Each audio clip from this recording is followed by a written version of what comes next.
Question number 5 देखिए, यहाँ से हमें net profit before tax and extraordinary items calculate करना है। यहाँ पर हमें बैलेंस शीट का एक्सट्रैक्ट दिया है। इसमें सबसे पहले सरप्लस का ओपनिंग और क्लोजिंग बैलेंस दिया है। तो देखिए, करंट ईयर में सरप्लस का बैलेंस है 10 लाख और प्रीवियस ईयर में 5 लाख। तो यहाँ से हमें करंट ईयर का प्रॉफिट पता चलेगा। इसके बाद डिविडेंड पेएबल का बैलेंस दिया है, क्लोजिंग बैलेंस दिया है, ओपनिंग नहीं दिया है। इसके बाद एडिशनल इंफॉर्मेशन में बताया है proposed dividend for the year ended 31 March 2022 and 23। मतलब प्रीवियस ईयर में 4 लाख रुपीज डिविडेंड प्रपोज किया गया था और करंट ईयर में 5 लाख। देखिए, जो प्रीवियस ईयर में प्रपोज किया जाता है डिविडेंड, उसे ही करंट ईयर में प्रोवाइड किया जाता है और पे किया जाता है, और जो करंट ईयर में डिविडेंड प्रपोज किया गया है उसे नेक्स्ट ईयर में ही प्रोवाइड किया जाएगा और नेक्स्ट ईयर में ही पे किया जाएगा। तो हमें केवल प्रीवियस ईयर के प्रपोज्ड डिविडेंड से मतलब है। प्रीवियस ईयर का प्रपोज्ड डिविडेंड ही करंट ईयर के लिए फाइनल डिविडेंड होता है। तो अब हम कैलकुलेट करते हैं। देखिए, यहाँ पे मैंने ये पूरा फॉर्मेट बनाया हुआ है कि हमें profit before tax and extraordinary items calculate करने के लिए किन किन चीज़ों को प्लस करना है और किन को माइनस करना है। सबसे पहले फाइनल डिविडेंड जो कि पिछले साल प्रपोज किया गया था, प्लस करते हैं। इंटरिम डिविडेंड जो करंट ईयर में पे किया है वो प्लस करते हैं। इसके बाद ट्रांसफर टू रिजर्व, जैसे जनरल रिजर्व में पैसा ट्रांसफर किया है या डीआरआर में ट्रांसफर किया है, तो जो भी एप्रोप्रिएशन है जैसे final dividend, interim dividend, transfer to reserve, ये सारे एप्रोप्रिएशन हमें प्लस करने हैं क्योंकि हमें profit before tax and extraordinary items निकालना है। इसके बाद provision for tax, extraordinary items जो कि पी&एल में डेबिटेड हैं उन्हें प्लस करेंगे। रिफंड ऑफ टैक्स जो कि पी&एल में क्रेडिटेड है वो माइनस होगा।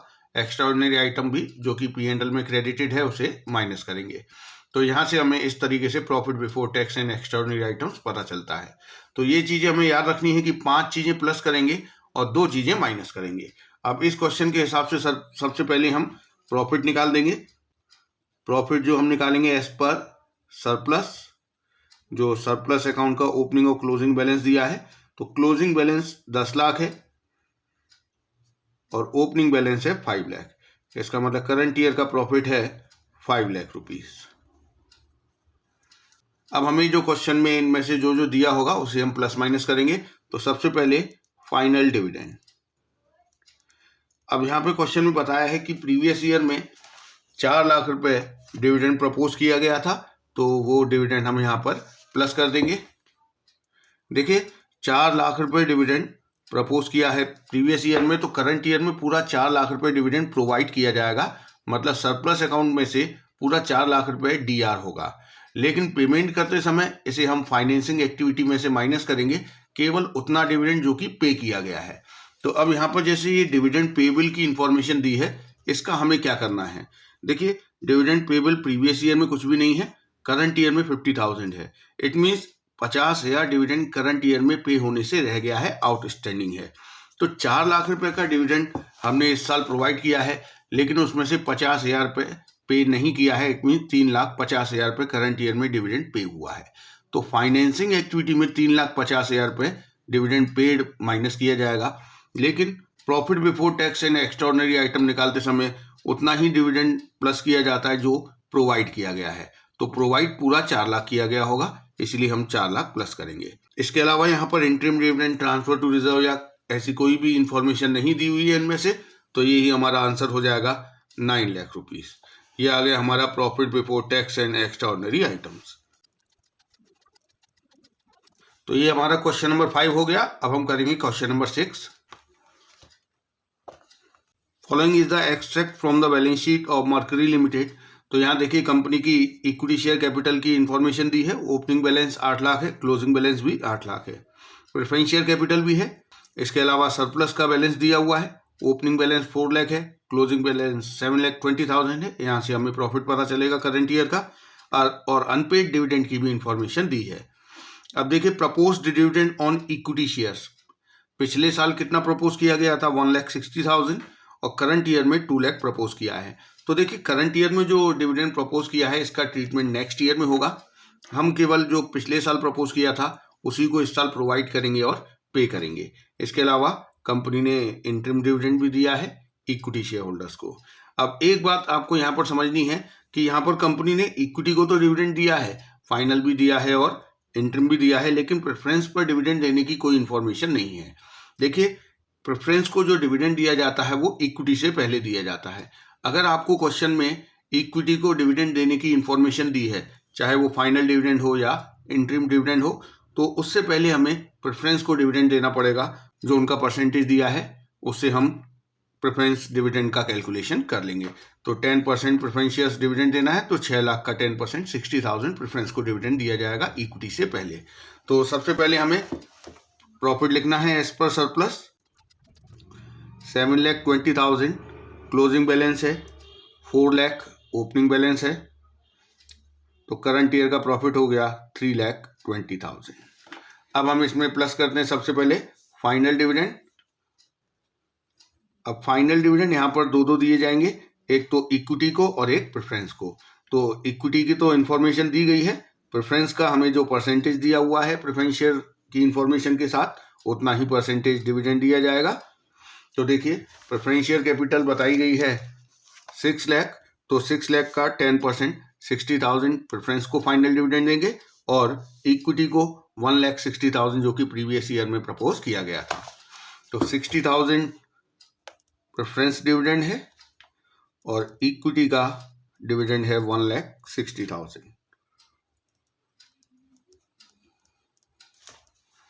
इसके अलावा इंटरिम डिविडेंड भी बताया गया है क्वेश्चन में 40,000, तो वो भी प्लस करेंगे। इंटरिम डिविडेंड केवल इक्विटी को दिया जाता है, प्रेफरेंस को नहीं दिया जाता है। इसके अलावा देखिए क्या होता है, transfer to reserve, provision for tax, extraordinary item, refund of tax, तो इसकी कोई इन्फॉर्मेशन नहीं है, तो ये हमारा कंप्लीट हो गया। देखिए, इसके अलावा क्वेश्चन में एक और इन्फॉर्मेशन दी है अनपेड डिविडेंड की। ये जो इन्फॉर्मेशन है इसका यहाँ कोई इफेक्ट नहीं पड़ेगा इस नोट पर, लेकिन इसका इफेक्ट फाइनेंसिंग एक्टिविटी पर पड़ेगा। जब हम डिविडेंड पे करेंगे तो उसमें से 20,000 माइनस कर दिया जाएगा, क्योंकि वो इस साल पे नहीं हुआ है। तो closing balance of unpaired dividend minus करते हैं और ओपनिंग बैलेंस जो प्रीवियस ईयर में रह गया था देने से, वो इस साल दिया गया होगा, वो प्लस करते हैं। लेकिन इसका हमारा profit before tax and extraordinary item की कैलकुलेशन पे कोई इफेक्ट नहीं आएगा। तो यहाँ से हम आंसर निकालेंगे, तो हमारा आंसर आ रहा है 5,80,000। ये है profit before tax and extraordinary items. तो ये हो गया हमारा क्वेश्चन नंबर 6। अब हम करेंगे question number 7। From the following extract of balance sheet of universal limited calculate net profit before tax and extraordinary items. तो यहाँ देखिए, हमें इक्विटी शेयर कैपिटल की ओपनिंग और क्लोजिंग वैल्यू दी है, प्रेफरेंस शेयर कैपिटल की वैल्यू दी है, इसके अलावा सरप्लस का ओपनिंग और क्लोजिंग बैलेंस दिया हुआ है। तो यहाँ एडिशनल इन्फॉर्मेशन में बताया है कि इंटरिम डिविडेंड पे किया गया है 2 लाख रुपए इक्विटी शेयर कैपिटल पर ऑन 1 नवंबर 2022। तो यहाँ पर देखिए, हमें profit before tax and extraordinary item निकालना है। तो सबसे पहले हम लिखते हैं profit as per surplus difference of opening and closing balance of surplus. तो ओपनिंग बैलेंस दिया हुआ है 10 लाख और क्लोजिंग बैलेंस दिया है 15 लाख, तो 15 लाख माइनस 10 लाख, तो ये हमारा करंट ईयर का प्रॉफिट आ गया 5 लाख रुपीस। अब देखिए, हमें इसमें क्या क्या प्लस माइनस करना होता है, मैं आपको बता चुका हूँ इस नोट में कि हमें सबसे पहले फाइनल डिविडेंड प्लस करना है। क्वेश्चन में फाइनल डिविडेंड की कोई इन्फॉर्मेशन नहीं दी हुई है। इंटरिम डिविडेंड, तो अब देखिए, इंटरिम डिविडेंड अगर इक्विटी शेयर होल्डर्स को दिया गया है तो उससे पहले प्रेफरेंस शेयर होल्डर्स को डिविडेंड दिया गया होगा, क्योंकि अगर इक्विटी को दिया गया है तो उससे पहले प्रेफरेंस को जरूर दिया जाता है। तो हम फाइनल डिविडेंड भी लिख देते हैं, लेकिन फाइनल डिविडेंड किसको दिया जाएगा, केवल प्रेफरेंस शेयर होल्डर्स को। इक्विटी को फाइनल डिविडेंड तभी दिया जाएगा जब आपको क्वेश्चन में इंफॉर्मेशन दी होगी। प्रेफरेंस को डिविडेंड, अगर आपको इक्विटी को डिविडेंड दिया है तो प्रेफरेंस को जरूर दिया होगा, क्योंकि इक्विटी से पहले प्रेफरेंस को डिविडेंड दिया जाता है। तो प्रेफरेंस शेयर कैपिटल हमें क्वेश्चन में बताई गई है 10 लाख, उसका 10% तो 1 लाख रुपीस तो प्रेफरेंस को डिविडेंड दिया गया होगा। उसके बाद इंटरिम डिविडेंड इक्विटी को दिया गया है 2 लाख रुपए। बस इतनी ही इंफॉर्मेशन दी है। इसके अलावा देखिए, transfer to reserve, provision for tax या एक्स्ट्रा ऑर्डिनरी आइटम्स की कोई इन्फॉर्मेशन नहीं है।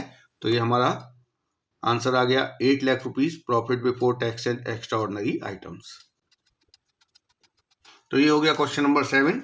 अब हम करेंगे क्वेश्चन नंबर 8।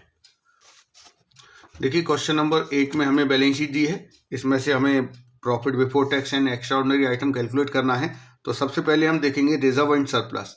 उसमें हमें सरप्लस ही दिखाई दे रहा, केवल रिजर्व एंड सरप्लस में एक ही आइटम है सरप्लस का balance. Opening balance 1,45,000, closing balance 2 lakh. तो यहाँ से हमें करंट ईयर का प्रॉफिट मिल जाएगा। उसके बाद हमें एडिशनल इन्फॉर्मेशन में बताया गया है कि प्रपोज्ड डिविडेंड है प्रीवियस ईयर का 50,000 और करंट ईयर का 75। तो केवल जो प्रीवियस ईयर का प्रपोज्ड होता है उसी को हम करंट ईयर में प्रोवाइड करते हैं। इंटरिम डिविडेंड है 10,000। इसके अलावा प्रोविजन फॉर टैक्स का ओपनिंग और क्लोजिंग बैलेंस दिया है।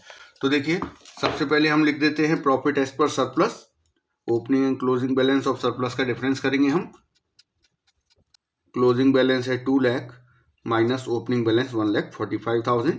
तो ये हमारा प्रॉफिट एज पर सरप्लस आ गया 55,000। अब देखिए हम क्या प्लस और माइनस करते हैं, इसके लिए ये नोट देखिए। सबसे पहले फाइनल डिविडेंड, हमें डिविडेंड की इंफॉर्मेशन दी है। Proposed dividend in previous year he current year के लिए फाइनल डिविडेंड होता है। तो हमें प्रीवियस ईयर का प्रपोज्ड बता रखा है 50,000, तो यही हमारा फाइनल डिविडेंड होगा। इंटरिम डिविडेंड क्वेश्चन में बताया गया है 10,000, तो वो भी हम प्लस कर देंगे। देखिए यहाँ पर शेयर कैपिटल में प्रेफरेंस शेयर कैपिटल की कोई इन्फॉर्मेशन नहीं दी है, इसीलिए हमें प्रेफरेंस को डिविडेंड देने की कोई ज़रूरत नहीं है, क्योंकि यहाँ पर प्रेफरेंस शेयर कैपिटल नहीं है। तो इंटरिम डिविडेंड है 10,000। अब देखिए इसके अलावा और क्या क्या होता है। इसके अलावा है ट्रांसफर टू रिजर्व। देखिए रिजर्व एंड सरप्लस में केवल एक ही एलिमेंट था सरप्लस, कोई रिजर्व नहीं है, इसीलिए ट्रांसफर टू रिजर्व में कुछ नहीं आएगा। Provision for tax, provision for tax की इंफॉर्मेशन दी है। ओपनिंग और क्लोजिंग बैलेंस दिया हुआ है प्रोविजन फॉर टैक्स का, तो यहाँ से हमें एक अकाउंट बनाना पड़ेगा। तो हम पहले प्रोविजन फॉर टैक्स का अकाउंट बना लेते हैं। देखिए प्रोविजन फॉर टैक्स का ओपनिंग बैलेंस यहाँ लिखेंगे और क्लोजिंग बैलेंस यहाँ लिखेंगे। अब हमें क्या करना होता है, देखिए प्रोविजन फॉर टैक्स अकाउंट में दो चीज़ें होती हैं ओपनिंग और क्लोजिंग बैलेंस के अलावा। एक तो करंट ईयर में हमने कितना प्रोवाइड किया है, वो यहाँ था बाय P&L के नाम से। ये है प्रोवाइडेड, जितना हमने करंट ईयर में प्रोविज़न बनाया है। और जब टैक्स पे किया जाता है तो वो प्रोविजन फॉर टैक्स के DR में आता है, ये पेड है। अब देखिए यहाँ पे हमें ओपनिंग और क्लोजिंग बैलेंस दिया है। अब क्वेश्चन में अगर प्रोवाइडेड की इंफॉर्मेशन दी होगी तो टैक्स पेड बैलेंसिंग फिगर में निकल आएगा, और अगर टैक्स पेड की इंफॉर्मेशन दी होगी तो प्रोवाइडेड बैलेंसिंग फिगर में निकल आएगा। लेकिन अगर हमें दोनों में से किसी की इंफॉर्मेशन नहीं दी है, जैसा कि इस क्वेश्चन में हमें प्रोविजन फॉर टैक्स का ओपनिंग क्लोजिंग बैलेंस तो बताया है, लेकिन करंट ईयर में कितना टैक्स पे किया है या प्रोवाइड किया है, इसकी एडिशनल इन्फॉर्मेशन में कोई जानकारी नहीं दी है। तो उस कंडीशन में जो ओपनिंग बैलेंस होता है वो टैक्स पेड होता है, और जो क्लोजिंग बैलेंस होता है वो टैक्स प्रोवाइडेड होता है। ये जो टैक्स पेड है ये हम ऑपरेटिंग एक्टिविटी में सबसे आखिरी में माइनस करते हैं, और जो प्रोवाइडेड है वो यहाँ पर प्लस करते हैं नोट में। तो हमारा प्रोविजन फॉर टैक्स आ जाएगा 50,000। इसके अलावा देखिए क्या क्या होता है। एक्स्ट्रा ऑर्डिनरी आइटम की कोई इन्फॉर्मेशन नहीं है, टैक्स रिफंड की कोई इन्फॉर्मेशन नहीं है, तो ये हमारा कंप्लीट हो गया। तो 1,65,000 आ रहा है हमारा profit before tax and extraordinary items. तो ये हो गया हमारा क्वेश्चन नंबर 8। अब हम करेंगे question number 9। From the following information calculate net profit before tax and extraordinary items. तो यहाँ देखिए हमें सरप्लस का ओपनिंग क्लोजिंग बैलेंस दिया है। क्लोजिंग में से ओपनिंग माइनस करेंगे तो हमें करंट ईयर का प्रॉफिट मिल जाएगा। Dividend paid in the current year दिया है, interim dividend, transfer to reserve, provision for tax, refund of tax. इसके बाद लॉस ड्यू टू अर्थक्वेक, ये देखिए हमारा एक्स्ट्रा ऑर्डिनरी नेचर का लॉस है जो कि P&L में डेबिट किया गया होगा, इसे हम प्लस करेंगे।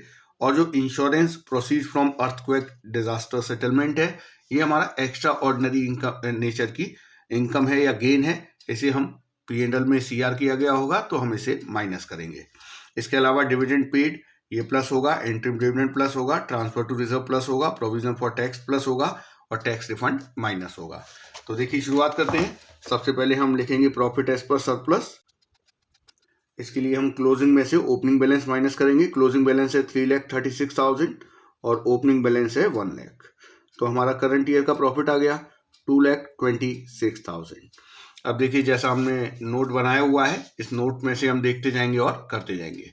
सबसे पहले फाइनल डिविडेंड प्लस करते हैं। क्वेश्चन में फाइनल डिविडेंड दिया है जो कि करंट ईयर में पे किया गया डिविडेंड है 72,000।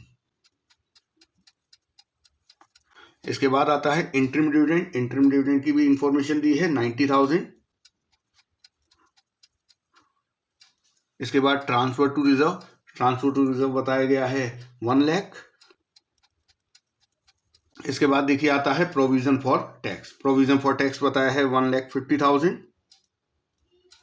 तो आपको केवल इस नोट को पढ़ते जाना है, इसके हिसाब से चीजों को प्लस माइनस करते जाना है।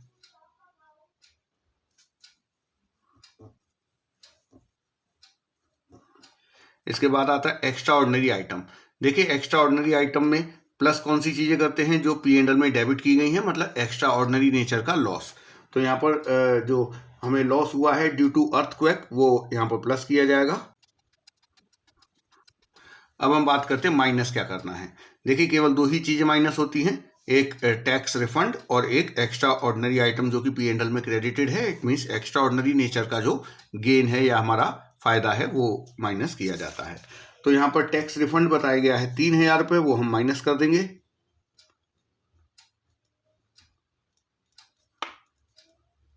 तो जो चीज माइनस करनी है उसे हम ब्रैकेट में लिखेंगे। इसके अलावा insurance proceeds from earthquake disaster settlement, ये हमारा एक्स्ट्रा ऑर्डिनरी नेचर का गेन है जिसे हमने पी एंड एल में क्रेडिट किया होगा, इसीलिए इसे भी माइनस किया जाएगा। 1 लाख रुपीस एक्स्ट्रा ऑर्डिनरी जो गेन है डिजास्टर सेटलमेंट का जो अमाउंट मिला है उसे हमने माइनस कर दिया। तो अब हमारा profit before tax and extraordinary item आ गया 7,45,000 आ गया हमारा profit before tax and extraordinary item. और ये मैंने प्रॉफिट एज पर सरप्लस गलत लिख दिया है, 2,36,000 रुपये आएगा। 3,36,000 माइनस 1 लाख है। तो ये हमारा profit before tax and extraordinary item आ गया। ये हो गया हमारा क्वेश्चन नंबर 9। नेक्स्ट वीडियो में हम क्वेश्चन नंबर 10 से करना स्टार्ट करेंगे।